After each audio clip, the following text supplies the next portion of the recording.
Parfait. Vous m'entendez bien? Oui, bonjour à toutes et à tous. Voilà, on m'a invité à présenter le texte que j'ai écrit dans le cadre du concours d'Élite Langue. Donc, je vais prendre 30 secondes pour introduire c'est quoi ce concours-là, puis ensuite je ferai mon texte.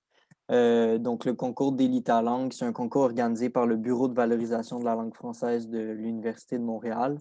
C'est un concours qui est offert aux étudiants de premier cycle à l'Université de Montréal et du Québec à Rimouski. La consigne demandée, c'est de choisir une expression de la langue française, puis d'expliquer son origine et de la lier à un enjeu social en faisant un discours en fait de 5 minutes sous forme de slam, sous forme de poésie, sous forme de discours plus classique. La forme est très libre, mais il faut choisir une expression de la langue française, puis expliquer son origine et la lier à un enjeu social. C'est ce que j'ai fait. On m'a donné l'opportunité de vous le présenter ce soir, ce texte-là. Je vous le fais dès maintenant. Ça dure 5 minutes. Alors, voilà, je vais juste changer. Et voilà, OK. Ça va comme suit. Être né. Être né, année.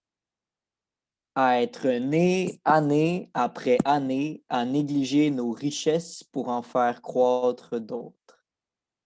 Perdu sur les interwebs, je tente de me trouver. Je surfe des algorithmes d'extra bacon, je m'étripe W, je divague à l'annonce du nouveau iPhone à partir de mon vieux iPhone. Mon attention chavire finalement sur l'article d'un jeune entrepreneur québécois.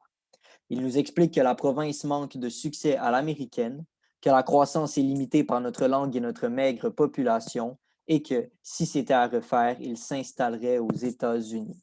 Il se demande finalement si nous sommes condamnés à nous contenter que de peu, et donc si nous sommes condamnés à être nés pour un petit pain. Être né pour un petit pain. Je creuse l'Internet, je descends les années, je remonte le passé, je veux savoir d'où ça vient. Je découvre qu'en 1912, dans une chronique humoristique de La Presse, le personnage fictif du père Ladébauche fait part à son cousin américain que, quand on est né pour un petit pain, on n'est pas né pour un gros. Et qu'il croit que la ville de Montréal est née pour un simple biscuit à la mélasse, contrairement à nos voisins du Sud, eux, nés pour un gros pain.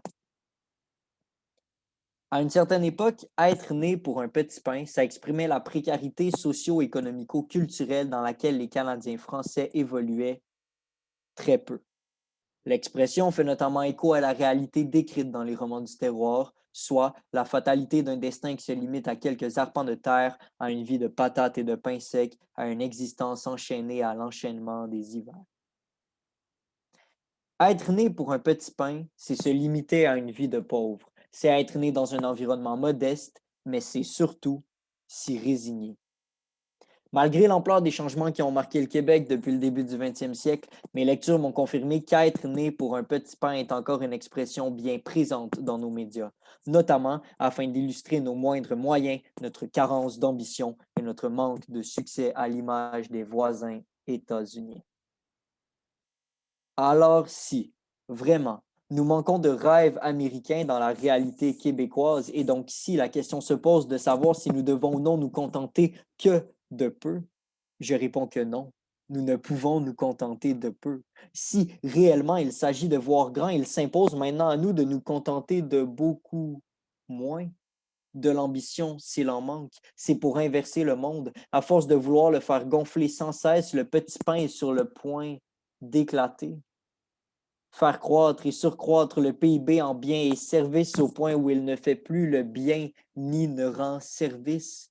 Mais la croissance se fait prier. Il faut que l'on croie. Il faut que l'on croie. Il faut que l'on croie. Nous sommes des milliards de pèlerins à marcher sur l'oxymore du développement durable et de la croissance verte, avec l'impression d'être nés pour la plus belle voiture, la plus grosse maison ou la plus claire piscine creusée dans laquelle le futur se noie à petit feu.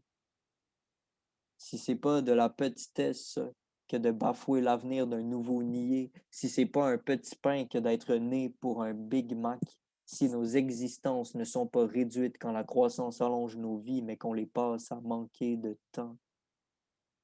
Mes ancêtres n'auraient pas dû naître pour un petit pain, par contre, nous, oui, Il s'impose de revenir au monde pour un petit pain grandiose, un moindre pain peut-être, mais de notre blé, de notre terre et de nos mains. J'aspire à voir grandiose de ma petite échelle un monde sans besoin de blé plein les poches où chaque être humain peut en avoir dans le ventre, se nourrir d'avenir et de pain sur la planche.